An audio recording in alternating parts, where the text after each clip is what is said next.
Cette nuit-là, je choisis Dieu. Témoignage d'Alice van Berchem, 1869-1953. Cadre familial. Les Necker sont originaires de Poméranie. Ils s'établirent à Genève au XVIIIe siècle en la personne de Charles Frédéric, professeur à l'Académie. Charles Frédéric eut deux fils, Jacques qui devint le ministre des Finances de Louis XVIII et Louis dont le fils épousa Albertine de Saussure, fille d'Horace Bénédict de Saussure, le savant célèbre par son ascension au beau blanc. Née après la mort de ses grands-parents, Necker, Alice s'attacha par la pensée à son arrière-grand-mère. Madame Necker de Saussure, dont les écrits, l'éducation progressive, entre autres, lui firent découvrir un caractère empreint de noblesse, un jugement sûr et une vraie piété. Alice ne connut qu'une seule grand-mère du côté maternel, Madame Henriette de Sénéclens-Macaire, laquelle resta veuve jeune avec 4 enfants. La cadette Hortense épousa en 1866 Frédéric Necker. C'est un souvenir plein d'affection qu'Alice a toujours gardé pour son aïeul. Sa piété, écrira-t-elle, était toute faite de bienveillance et empreinte d'une confiance enfantine. De quelle chaude affection elle nous entourait, nous, ses petits-enfants. Que de plaisir et de gâteries. Aussi nos séjours chez elle restent-ils parmi les meilleurs souvenirs de notre enfance.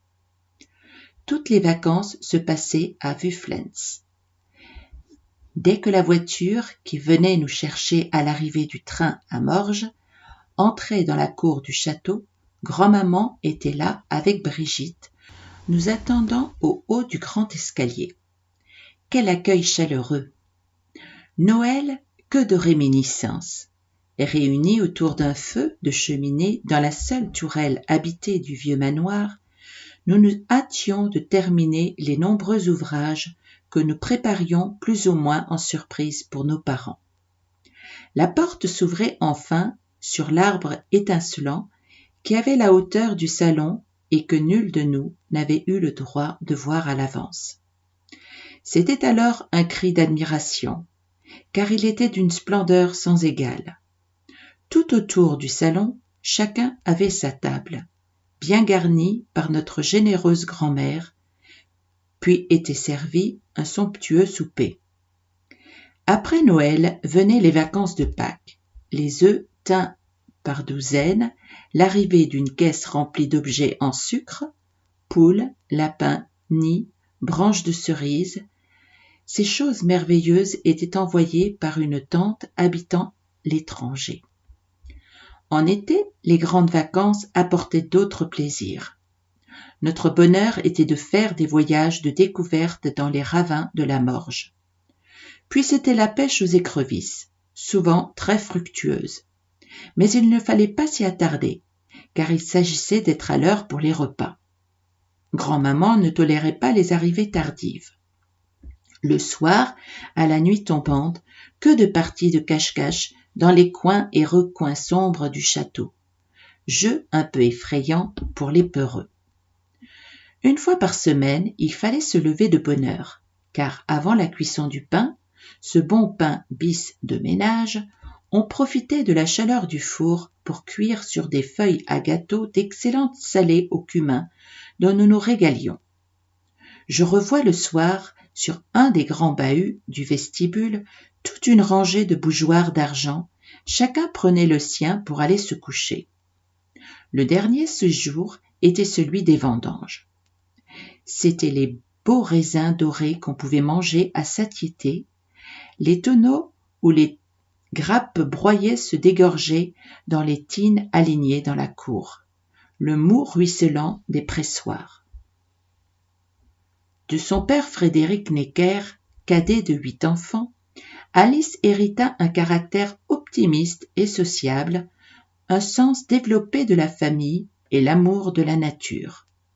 Dans la maison familiale de Satigny, en pleine campagne genevoise, C'étaient souvent de longues randonnées pour la cueillette des champignons. Nous rapportions des paniers remplis de bolets et d'oranges. Ce beau champignon couleur orange qui sort comme un œuf de Pâques de sa gange blanche. C'était aussi amusant de trouver que bon à manger. Frédéric Necker, maire de Satigny pendant 21 ans, membre aussi du Grand Conseil genevois, capitaine de cavalerie dans l'armée fédérale, ne se laissait pas abattre par les difficultés et le revers de fortune.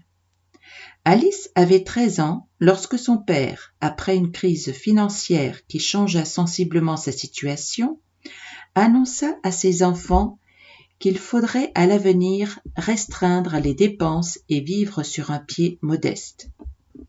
Les questions sociales l'intéressaient au plus haut point. Il fonda l'association chrétienne pour l'étude des problèmes sociaux, prit à cœur la cause de l'armée du salut lors de ses débuts héroïques à Genève, présida la société évangélique pour laquelle il fit des voyages en Écosse, en Allemagne et aux États-Unis, et collabora avec les pasteurs Frank Thomas et Gaston Fromel. Sa fille Alice put dire plus tard à son sujet: « J'ai vu l'œuvre de Dieu s'approfondir de plus en plus dans son âme. Il a beaucoup souffert dans sa dernière maladie. Bien qu'il fût prêt à partir, il a éprouvé toutes les angoisses de ce dernier passage, mais sa foi n'a pas faibli. » Toute sa vie, Alice garda un souvenir ineffable de sa mère à laquelle elle était étroitement liée. Née à Vufflans en 1846, Hortense de Sénéclens se fixa à Genève et Satigny dès son mariage avec Frédéric Necker. De santé délicate, ayant envisagé l'éventualité d'une mort prématurée, c'est de bonnes heures que se développa le côté sérieux de son caractère. En 1879, elle entra comme collaboratrice de mademoiselle Adèle Pélaz dans le comité de l'Étoile, mission populaire pour jeunes gens, fondée l'année précédente à Genève. Tous les dimanches, elle présentait le message de l'Évangile aux jeunes gens de la ville de Calvin. Elle apportait aussi le fruit de son expérience chrétienne dans des rencontres de mères de famille, devint membre active de la Croix Bleue et se concentra de tout son cœur à la cause de la mission, en particulier à celle de Zambèze. Sa maison était toujours largement ouverte aux serviteurs de Dieu. Alice hérita d'elle non seulement son habileté pour la broderie et la peinture, mais aussi le sens de l'hospitalité et une bienveillance clairvoyante. Les difficultés ne furent pas épargnées à Hortense Necker. En 1884, elle dut consentir à l'un des plus douloureux sacrifices pour un cœur de mère, au départ de son aînée, Mathilde, emportée à l'âge de 17 ans par la fièvre typhoïde. Ce fut un profond chagrin pour tous, en particulier pour Alice, sa cadette de 2 ans. 4 autres enfants vinrent égayer le foyer familial, 3 garçons et une fille. Pendant les dernières années de cette mère croyante, la femme sainte grandit en clarté dans son cœur. Lorsqu'elle tomba malade au début de 1904 et se rendit compte de la gravité de son état, elle s'écria: « Quoi qu'il arrive, tout est bien. C'est beau de partir, mais si Dieu me laissait, je le servirais encore avec joie. Je ne suis pas fatiguée de son service. » Selon l'ordre contenu dans l'épître de Jacques, elle demanda à un pasteur l'imposition des mains après avoir pu rendre le témoignage que rien ne la séparait de son Dieu ni d'aucune autre personne. Cet acte d'obéissance, joint à un culte de scène, prépare les journées bénies qui suivirent. Dieu manifesta son amour en lui enlevant toute souffrance dans une maladie en général très douloureuse. « Je ne souffre pas, Dieu me porte dans ses bras comme un agneau. » Dès lors, la pensée se détachant d'elle-même, ne fut plus occupée que par les autres.